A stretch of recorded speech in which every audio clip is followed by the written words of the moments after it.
Hello, my name is Ryan Halsey, and I did research on the geomorphology of Killary Harbour in Ireland. With the help of Dr. Leslie Sauter, I researched the potential effects of rocky outcrops on the surrounding sediments in Killary Harbour. This work was done as a part of the BEAMS program at the College of Charleston's Department of Geology and Environmental Geosciences. The data used during this research was obtained by the research vessel Celtic Voyager as a research initiative by Infomar, the Geological Survey of Ireland, and the Marine Institute of Ireland, and was processed using Keras software.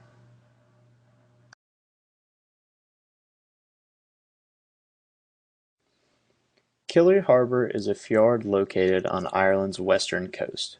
The geographic location is shown in a Google Maps image in the upper right-hand corner of this slide. This harbor's shallow water depth ranges from 5 to 45 meters, which allowed for high-quality data to be obtained by the Kongsberg EM2040 multi-beam sonar aboard the Celtic Voyager. This harbor has a semi-diurnal mesotidal range of 3.7 meters, and it is made up of Neoproterozoic to Lower Paleozoic metasedimentary rock, slate, volcanic rock, Silurian sandstone, siltstone, and conglomerates. This 2-meter cube base surface highlights the two study areas that I focused on. In these two study areas, I compared outcrops and how they affected the sediments around them, and found an association between varying bottom hardnesses in these two areas.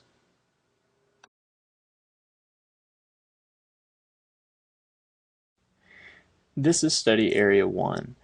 You can see that the rocky outcrops are designated by an arrow and show up in red and purple colors due to their shoulder depth.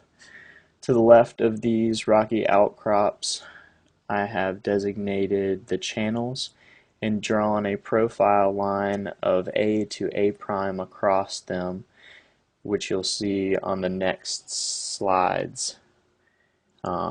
Across the channel, I also drew profile line B to B prime in order to compare channels that looked similar but were on different sides of the harbor.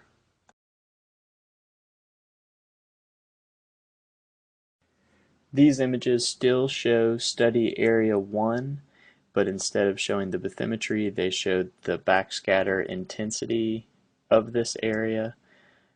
On the left is just the backscatter intensity surface, where you can still see the profile line A to A prime drawn and the outcrops and channels designated. On the right, this surface is draped over the 3D bathymetry surface to show the different depths and to show the different hardnesses in the same image.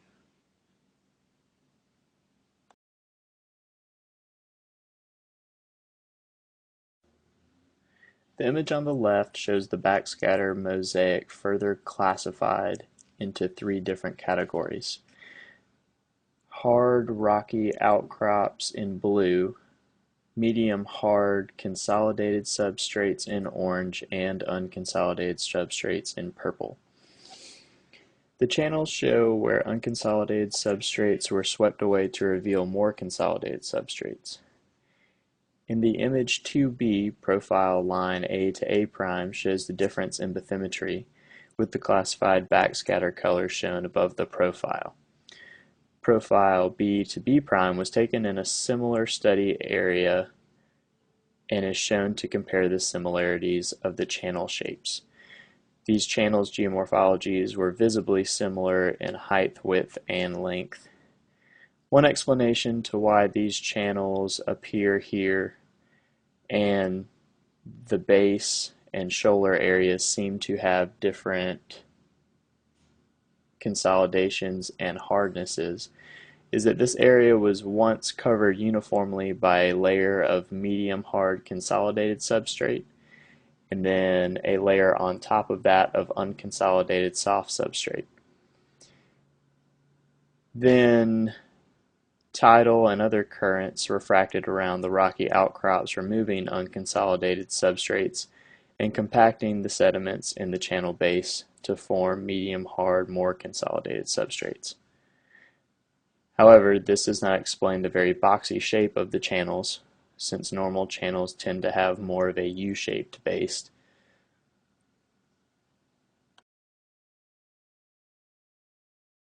This is a fly-through video of the 2-meter cube base surface for study area 1.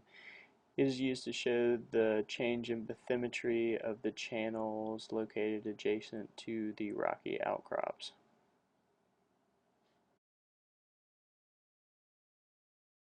This is the backscatter intensity surface for study area 1. It has been draped over the 3D cube base surface seen in the last slide. This gives you a better idea of the different substrate composition of the channels located next to the hard rocky outcrops. This image shows study areas 2 bathymetric 2-meter cube base surface and the two profile lines C to C prime and D to D prime, which highlight the two areas that were looked at on this surface.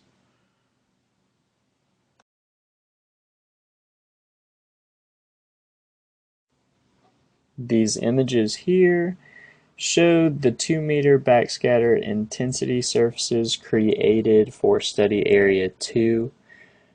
On the right side, the two images show the backscatter surfaces draped over the 3D bathymetry surface to show the different depths associated with the different hardnesses in these areas.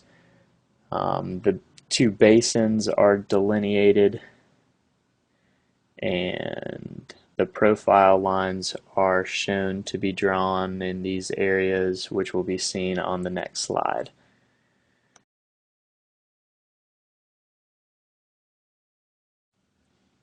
The backscatter mosaic shown here is classified into 3 different colors to delineate hard rocky outcrops in blue, medium hard, more consolidated substrates in orange, and unconsolidated soft substrates in purple.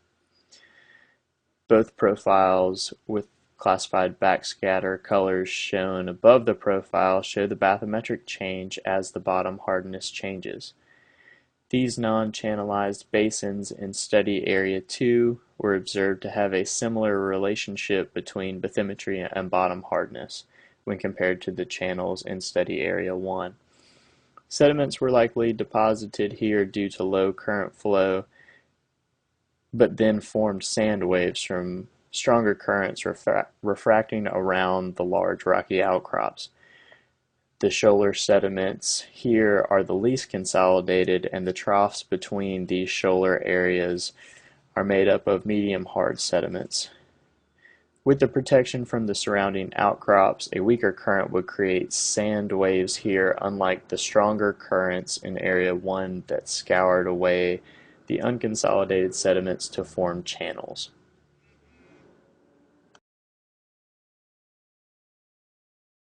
This is a 3D fly-through video for the 2-meter cube base surface for study area 2. As you can see in this basin, the lower current flow causes sand waves. You can see this in the bathymetric change in the bottom of that basin.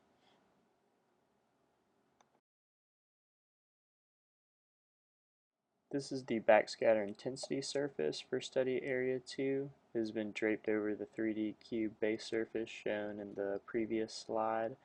As you can see in the basin, the shoaler parts of the sand waves are composed of unconsolidated substrates.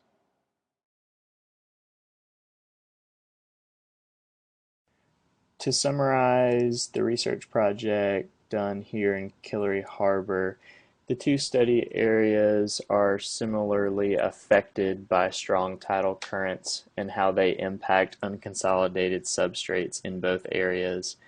In the unprotected areas such as study area 1, this unconsolidated substrate is scoured away to form channels, adjacent to rocky outcrops. In the more protected areas, such as the basin studied in Study Area 2, these strong tidal currents refract around the rocky outcrops and form sand waves since they become weaker as they enter the basins and cannot flow directly across the unconsolidated substrates.